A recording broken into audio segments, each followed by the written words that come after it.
Bienvenue, vous êtes bien sur votre chaîne Cannes les Reims TV et bien entendu, on est dans l'émission L'invité de la semaine.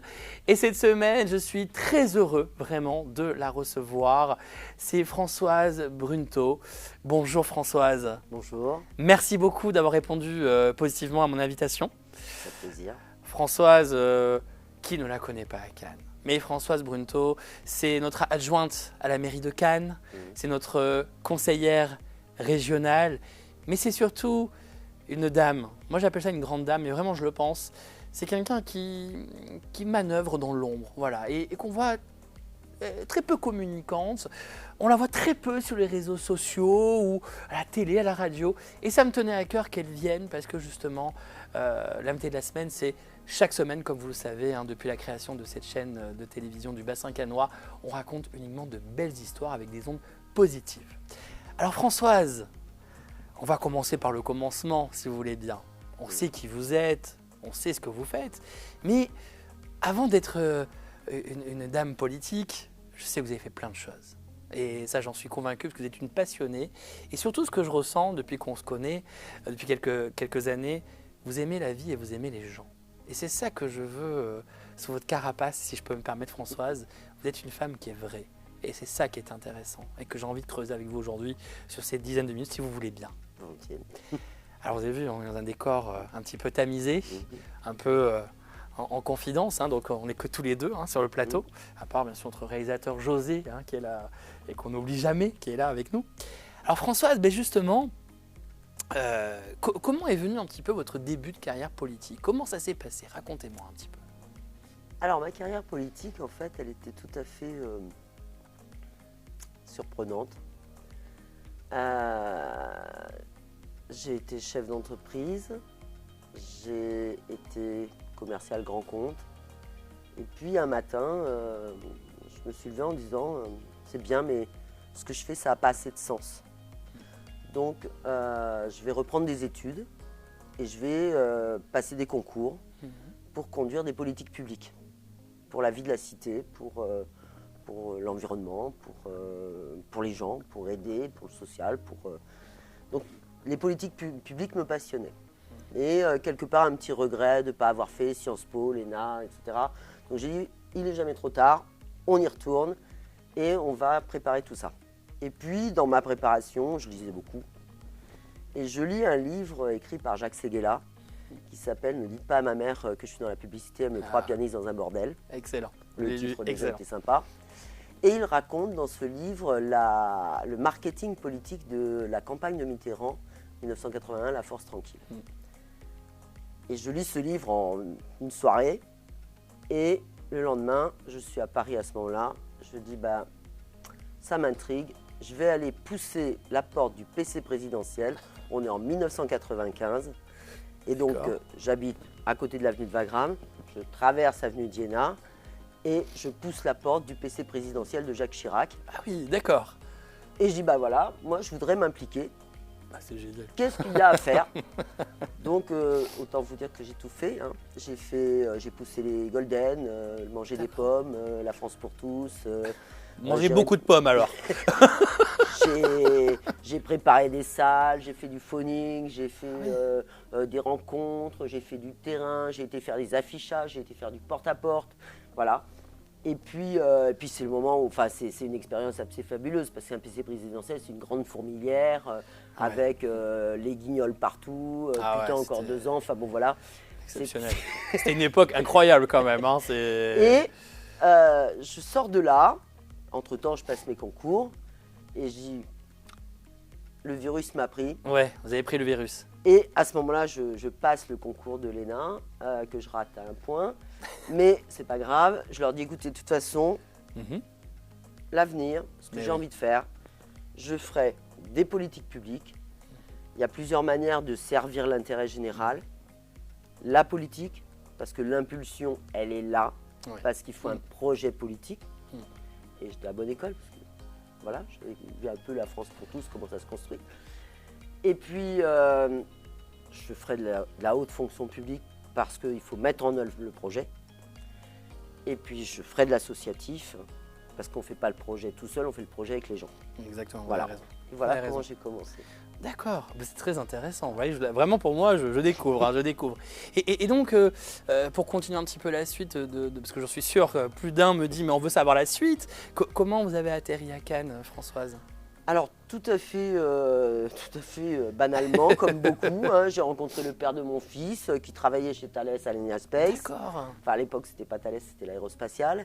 Et puis donc moi je prends un poste à la direction départementale de l'équipement. Et puis c'est le moment où il y a le débat sur la Constitution européenne. Eh oui, eh oui. Et moi je dis, faut s'engager, faut aller expliquer C'est ça aux génial. gens. Ah, vous avez totalement raison. Donc je prends mon téléphone et j'appelle David Lisnard, que je D'accord. ne connaissais pas. Vous connaissez pas, donc vous l'appelez. Je l'appelle et puis je lui dis, voilà, écoutez, moi je pense qu'il faut parler de la Constitution européenne aux gens. Moi je suis capable d'expliquer la Constitution européenne de manière synthétique, précise, concise, rapidement. Clair, au moins. Et je voudrais qu'un élu, comme vous, vienne dire ce qu'il en pense. Et je lui dis, moi je m'occupe de tout. Je remplis la salle, je prépare les slides, je présente et après je vous passe la parole et vous... Et quand il est arrivé dans la salle, qu'il a vu la salle pleine, sur un sujet hautement technocratique, il a dû se dire, Oui. Elle sait remplir une salle, elle sait parler de sujets techno qui n'intéressent personne, mais elle a quand même réussi à mettre 350 personnes dans la salle. On va peut-être faire quelque chose ensemble.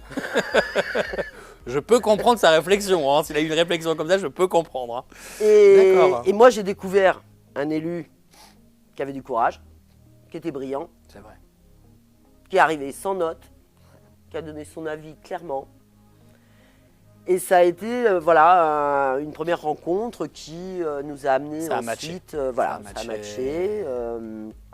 Et ça nous a amené en 2006, fin 2006, où il m'a proposé de prendre en charge des actions de terrain pour la campagne présidentielle. Et puis comme on a fait la campagne présidentielle, ça s'est bien passé, il m'a dit on va faire la campagne des départementales, enfin le conseil régional à l'époque. Il était candidat sur Cannes Est. Il a été élu. Et puis il y a eu la campagne des législatives. On a fait les législatives. Bernard Brochon a été élu.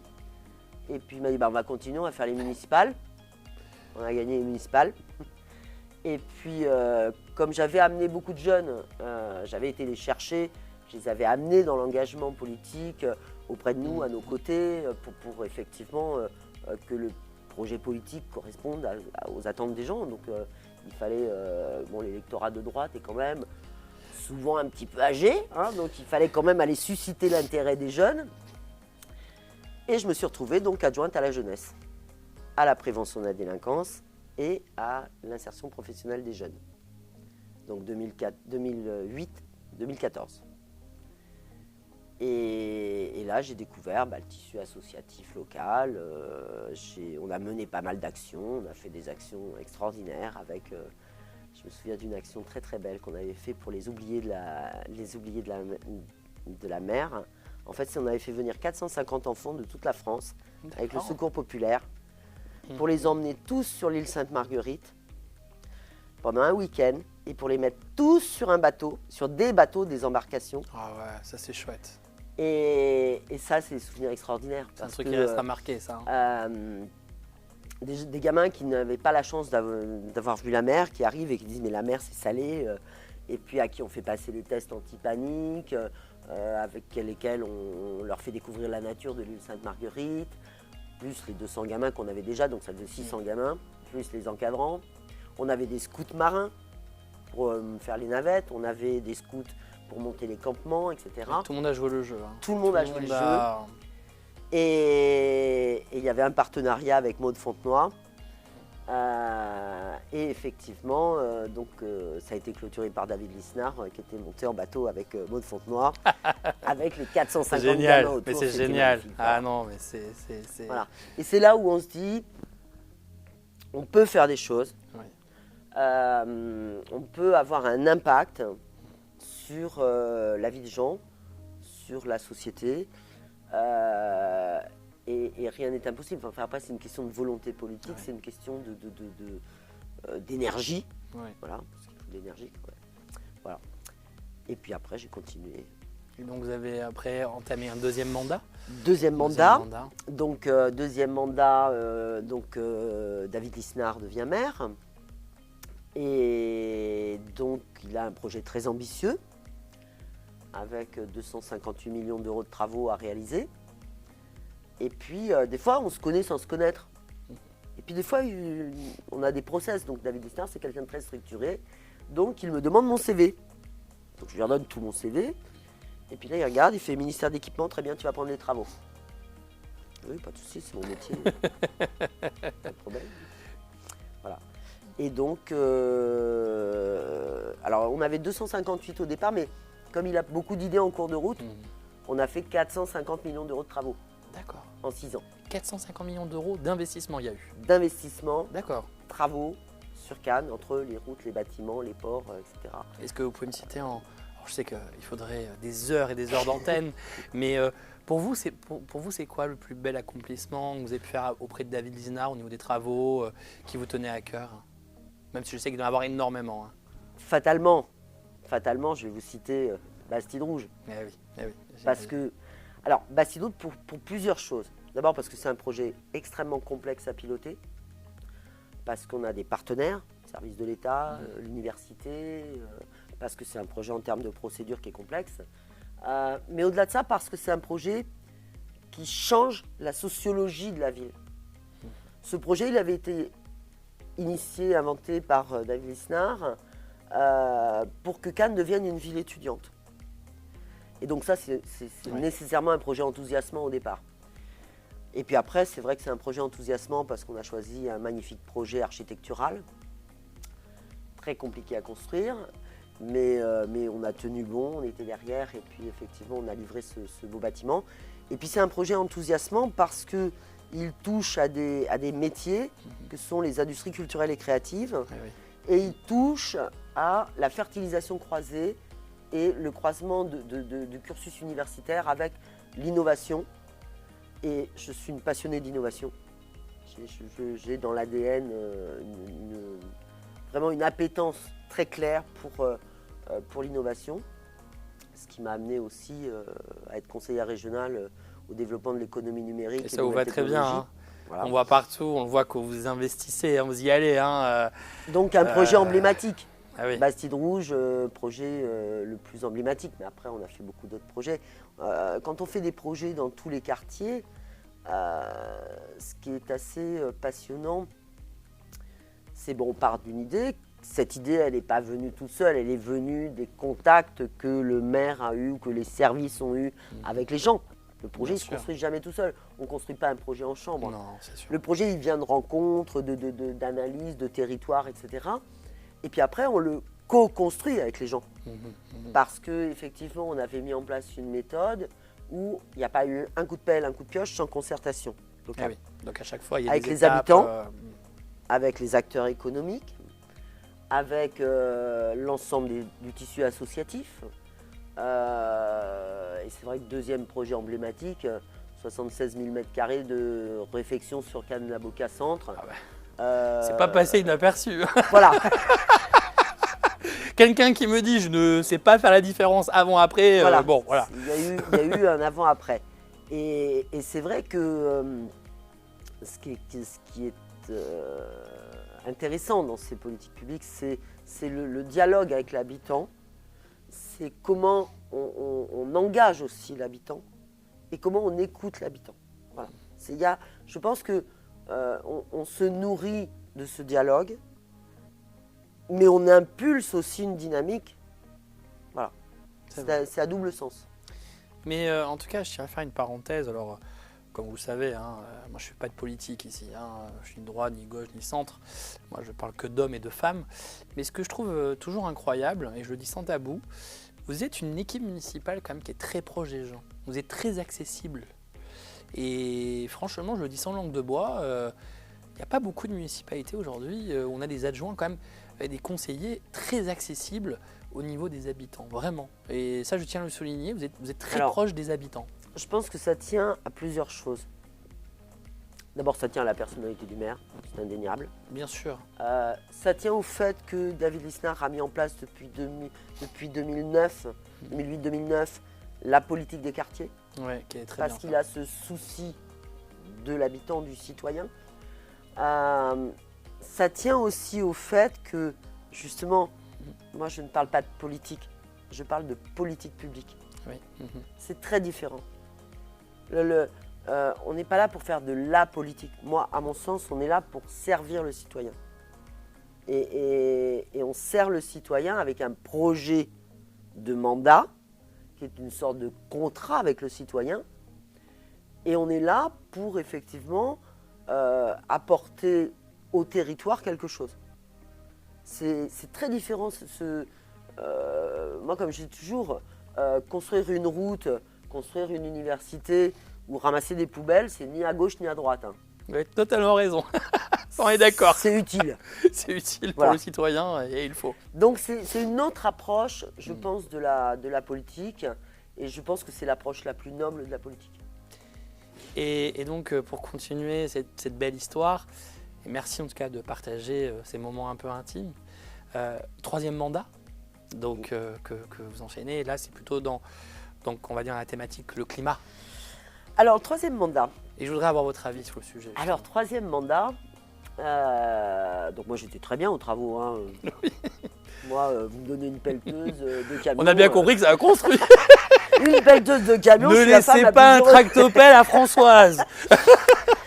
Et puis, donc, on fait un rendez-vous donc, avec monsieur le maire, bilan de mandat et perspective. Il me dit voilà, j'aime bien que les gens bougent parce que faut pas, enfin voilà, faut pas être trop longtemps sur un même poste. Et puis bon, ça donne du renouveau, de la dynamique, de l'énergie, etc. Et il me dit j'aimerais bien que tu me prennes l'environnement parce que c'est un enjeu stratégique, parce que c'est un enjeu fondamental aujourd'hui, et il faut qu'on passe un cap. Je le regarde, je dis, tu sais, moi pour les plantes vertes, je suis pas très doué. Hein. Il me dit non, mais c'est pas, enfin, l'environnement au sens large. Ah, je dis oui, si tu parles effectivement de réseaux de chaleur, de thalassothermie, de performance énergétique, de lutte contre les inondations, de protection de la façade maritime, là oui, on peut commencer à discuter. Parce que ça m'intéresse. Oui, il y a des sujets importants.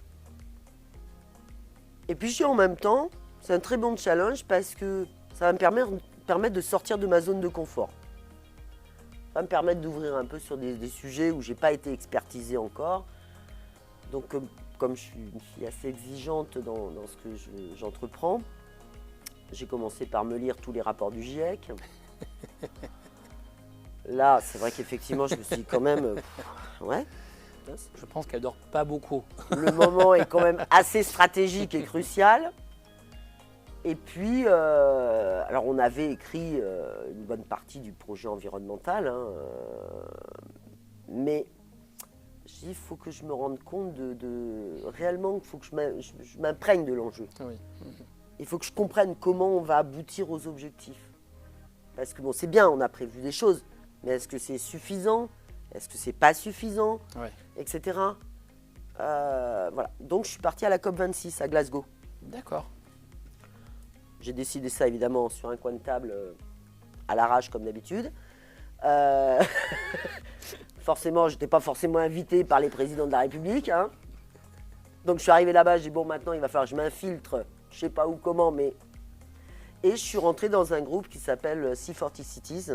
C'est les 40 plus grandes villes dans le monde les plus engagées sur la transition climatique. D'accord.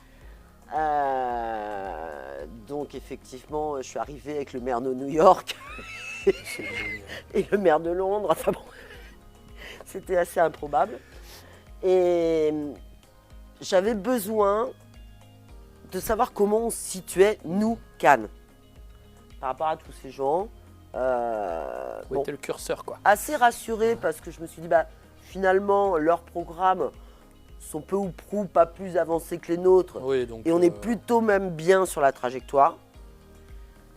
Et puis j'ai rencontré un tas de gens, j'ai rencontré des laboratoires, des scientifiques, j'ai rencontré des experts, etc. Puis je suis revenu avec une idée de me dire, ok, c'est bien, mais je ne comprends pas comment on va atterrir. Bon, les objectifs des accords de Paris, hein, donc c'est la neutralité carbone en 2050, c'est moins 40% des émissions de gaz à effet de serre à 2030. C'est pour ça que j'ai bien compris. Mais on en est où là aujourd'hui? Parce qu'on ne sait pas d'où on part. Alors on nous dit un truc. Il faut faire ça, on veut arriver là, mais... Alors, là, c'est là où bon, je comprends David Lisnard lorsqu'il mène un combat contre la bureaucratie.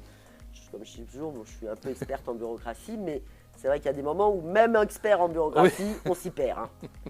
Quand on vous dit qu'il faut faire moins 40% par rapport à la donnée de 1990, et que dans un autre document, on vous dit c'est moins 30% par rapport à la donnée de 2012, ok. Mais un Doliprane, s'il vous plaît. Mais on ne sait pas d'où on part. Voilà. Ouais. Et donc depuis, pour vous faire court, depuis 2020, depuis mars 2020, j'ai rencontré des membres du GIEC, j'ai rencontré des experts, j'ai lu, j'ai rencontré des laboratoires, j'ai encore plein d'interrogations. Personne n'est capable de me dire comment on prend la mer. On dit que la mer, c'est un puits de carbone. Oui. C'est un puits de captation de carbone. Nous, on a une chance, on est près de la mer. Oui. Donc je dis, comment je prends en compte cette donnée-là dans mon bilan carbone? Et bien si je vous disais que personne ne sait le calculer, Personne, c'est... Ouais, aujourd'hui, personne. pas de réponse. Alors ils ont fait simple, les administrations. Ils ont dit, plan climat, air, énergie territoriale, Simulateur. le PCAET, hein, dans notre petit langage, eh ben on le prend pas. Ah, bon. Ah bah c'est dommage parce que c'est ce qui permettait de capter le carbone et on l'écarte. Bon. Enfin voilà, donc voilà. Donc je Ouais. me débat un petit peu avec tout ça. L'objectif c'est effectivement d'arriver aux objectifs parce que de toute façon, moi j'ai été élevé à l'objectif. Moi on me dit il faut aller là, il faut atteindre cet Vous voulez objectif-là. aller jusqu'au bout. J'irai à l'objectif. Et donc du coup, on travaille, là j'étais encore en réunion tout à l'heure avec un cabinet conseil, avec nos services pour travailler au plan d'action. Est-ce que c'est suffisant? Est-ce que c'est pas suffisant? Est-ce qu'on en met d'autres? Après, quels critères, comment on évalue? Parce qu'il y a peut-être des actions très bien, mais si ça coûte 400 millions et qu'on ne les a pas, C'est pas la peine. voilà. Et puis il y a peut-être des choses qui sont sociologiquement pas acceptables. Ouais. Parce qu'on fait un projet avec les gens. Toujours, on en revient toujours aux gens. Ouais. On fait quelque chose pour les habitants, avec les habitants. Donc l'acceptabilité sociale, elle est très importante. Et je pense que le fondamental, bon, au-delà de piloter nos travaux, nos chantiers, faire en sorte qu'on fasse des actions structurantes, qu'on pose du photovoltaïque, des énergies renouvelables, qu'on fasse de l'hydrogène, etc., ça on va le faire. Mais ce qu'il va falloir faire aussi, c'est comment on engage le citoyen beaucoup plus que ce qu'il n'est engagé aujourd'hui. Alors les jeunes générations le sont beaucoup plus, on fait beaucoup de sensibilisation. Oui, dans les maintenant écoles. ils sont dans le moule, hein. Ils arrivent à... Je pense que les jeunes qu'on a à l'université prennent moins de véhicules. S'ils ont un véhicule, il est électrique, ils passent moins leur permis, ils prennent plus les transports collectifs et c'est très bien. Ouais. Mais ce n'est pas suffisant. On a X centaines de milliers ou millions d'habitants à engager. Et c'est vrai qu'à un moment donné, c'est pas que les politiques, Non, non, non. Bah là, c'est pas que nos services. Non. Il faut que chacun fasse sa part du contrat pour léguer un environnement et une terre vivable, un territoire vivable pour les générations futures. Donc ça veut dire engager à mieux trier les déchets, engager à avoir moins de déchets, engager à développer les transports collectifs et à les prendre. Que quand on travaille pas très loin, peut-être qu'on peut y aller à pied ou en vélo ou en bus. Faire des efforts. Faire des Faire efforts. Oui, des il va fois. falloir faire des efforts. Alors, moi, je ne suis pas pour une décroissance. Ça n'a pas de sens, la décroissance. Je suis pour une croissance durable. Ouais, Et dans cette croissance durable, je pense que chacun peut faire une part du chemin. Alors, il y a des ateliers fabuleux. Bon, j'ai fait la presse du climat, l'atelier d'automne. parce que le climat, c'est top, hein. Le calcul individuel de son bilan carbone qui amène à se poser des questions. Ce qu'on appelle le poids de l'assiette. Ah oui, ça. Qu'est-ce qu'on mange? Est-ce qu'on continue à manger autant de viande? Enfin, il y a des vraies questions de société derrière. Non, mais vous avez tout à fait raison, Françoise. Un exemple que j'ai vécu pendant les vacances d'été. J'étais parti dans un camping en famille pendant 2 semaines. Et bon, l'histoire des déchets, voilà, on sait bien, c'est un sujet. Alors tout le monde faisait tout et n'importe quoi et ne savait pas réellement. Et en rigolant, je posais la question, j'ai dit, mais vous savez ce que c'est le bac jaune, machin? Ah ben non, je sais pas. Donc je pense qu'il y a peut-être aussi des efforts de communication. Alors les communications sont faites, je pense au niveau de la France, de ce qui se passe, mais je pense que peut-être qu'il y a trop de communication et faire quelque chose de beaucoup plus simple à réfléchir, je sais pas. Alors, moi j'ai fait un bilan, puisqu'on arrive à mi-mandat et puis de temps en temps, enfin moi Prendre du recul et voir un petit peu. Je considère que quand on mène une politique publique, mais c'est pareil dans une entreprise, moi j'avais assisté à une conférence comme ça quand j'étais chef d'entreprise. Oui. Et conférence des débats éco. Et le conférencier disait, vous savez, quand on est évalué une fois par an, on est bon une fois par an. Quand on est évalué une fois par mois, on est bon tous les mois. Et quand on rectifie la trajectoire quand ça ne va pas, on a plus de chances d'atteindre les objectifs. Donc effectivement, quand on évalue, on dit oui, il y a trop de communication, on est noyé. Ouais. Et puis à un moment donné, je pense qu'il faut revenir à l'humain. Politique des quartiers, on va voir les gens, on en parle. Alors voilà les déchets. Ça vous coûte à Cannes, à nous, à l'agglomération, ça nous coûte 56 millions d'euros d'argent du contribuable par an. 56 millions d'euros. 56 millions. Alors vous voyez, si vous faites un petit effort, le déchet, c'est plus un déchet, c'est une ressource valorisable. Ouais.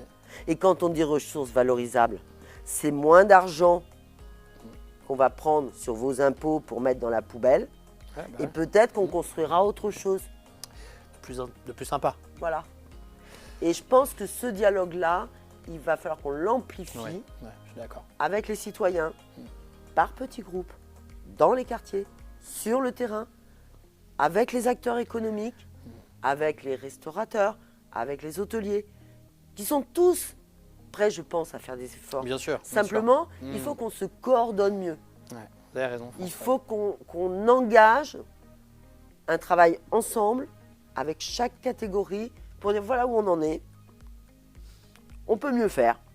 Quel chiffre qu'il faut conserver? 56 millions d'euros. 56 millions d'euros par an. Ne serait-ce que si on en économisait 10 millions. Ah bah, par on an. en fait des choses avec 10 millions. On en fait des choses. Pour les enfants, pour les Mais oui. culturelles, Mais pour oui. l'économie, pour aider les entreprises. Rendre heureux des gens. Voilà. Merci Françoise. Voilà. Le temps passe tellement vite, je pourrais vous écouter des heures, mais vraiment. Pour moi, vous faites un peu partie des personnes, vous êtes un peu des bibliothèques pour moi. Voilà, vraiment, des belles bibliothèques. En tout cas, on va vous réinviter, ça c'est sûr, parce que vous êtes une personne, je trouve, très atypique, très intéressante. Et surtout, n'enlevez pas quelque chose que vous avez en vous. C'est votre âme, votre cœur. Et ça, c'est ce que je ressens au plus profond. Voilà. Merci beaucoup. Vraiment. Merci Françoise, à bientôt. C'était Françoise Brunto qu'on a reçue aujourd'hui sur Cannes Les Reims TV, la chaîne du bassin cannois. Je vous donne rendez-vous dès la semaine prochaine avec un prochain invité, avec un parcours, avec des personnes atypiques, des belles personnes qui constituent le bassin cannois. Je vous souhaite une très bonne semaine. Vive la vie, prenez soin de vous et à très bientôt. Ciao, ciao, bye bye.